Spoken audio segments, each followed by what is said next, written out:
bà ở đây để nhom kết bà bom ồn vấn đề cho bom ồn kết được nhom đây được ọt bà nhom kết hà cồn khmer nó sọc Americ bà mình tha cồn cái cồn cái nhom ấy bà cứ phía tràn một hot na cô tao cứ không biết tiền nào thế bà không biết tiền nào bà bàn tay nóอยู่บอลตัวคนบักยอมไหมบ่ามันเลยจะบอลโอ้กันยังไงบ่าខ្ញុំគិតថាក្មេងស្រុកនងគឺអត់មានអាចមានលទ្ធភាពនឹងទិញផ្ទះនៅទេបាទមកមានកត្តាច្រើនណាស់បាទនៅស្រុកក្មេងនៅស្រុកអាមេរិកបាទហើយខ្ញុំសុំទោសមិនមែននិយាយទាំងអស់ទេបាទគឺដោយសារកត្តាទី1នោះគឺថាកត្តាការងារបាទក្មេងភាគច្រើនណា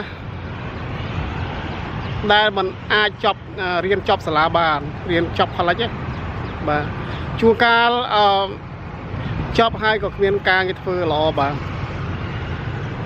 ទី2នោះគឺ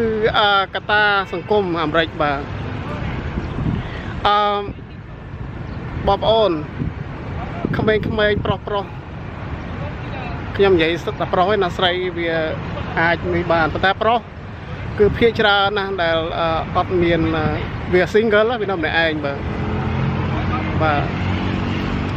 single បាទដូច្នេះការធ្វើទិញផ្ទះ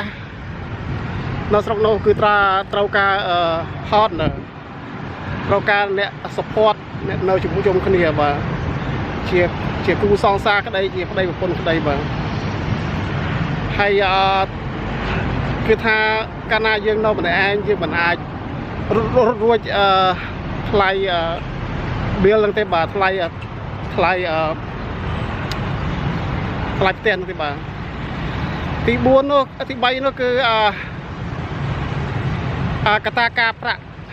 បាទកត្តាការប្រាក់នៅស្រុកខ្មែរស្រុកអាមេរិកគឺវាថ្លៃបាទការប្រាក់ថ្លៃទៅខ្ចីលុយគេយកមកទិញផ្ទះតើតែយើងមានការងារល្អបាទមានការងារជាប់លាប់ការងារល្អបាទបានគេឲ្យយើងខ្ចីលុយបាទហើយមិនខយស្រុកខ្មែរទេបាទដូច្នេះតាមខ្ញុំផ្ទាល់ខ្លួនខ្ញុំយល់គឺ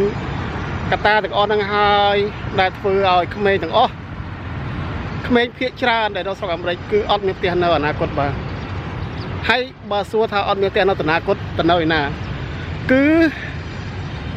អាចនៅជុំគ្នាដោយថាផ្ទះមួយអញ្ចឹងចេះនៅជ្រោកជាមួយគ្នាពីលើដល់ក្រោមពីជាន់ទី1ដល់ basement ឡាពេញអស់ហ្នឹងបាទអាហ្នឹងអ្វីដែលខ្ញុំនិយាយហ្នឹងគឺសិតតែភាពពិតដែលខ្ញុំធ្លាប់ឆ្លងកាត់បាទ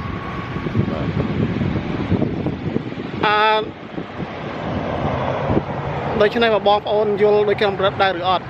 ចំពោះខ្ញុំគឺអត់ហើយបើសិនតែវាសុខចិត្តទៅជួលផ្ទះគេនៅបាទតែបងប្អូននឹងស្រាប់ហើយស្រុកអាមេរិកកាំងបាទសុំគេនៅបាទជួលគេនៅគឺសិតរាប់ពាន់បាទមួយខែបាទសិតពាន់មិនមែន100ទេបាទពាន់នឹងយើងនៅចង់នៅ private ចង់នៅម្នាក់ឯងបាទដូច្នេះហើយកត្តាទាំងអស់ហ្នឹងខ្ញុំទៅធ្វើឲ្យខ្ញុំគិតថាมันអាចមានលទ្ធភាពទិញផ្ទះទេបាទក្មេងៗ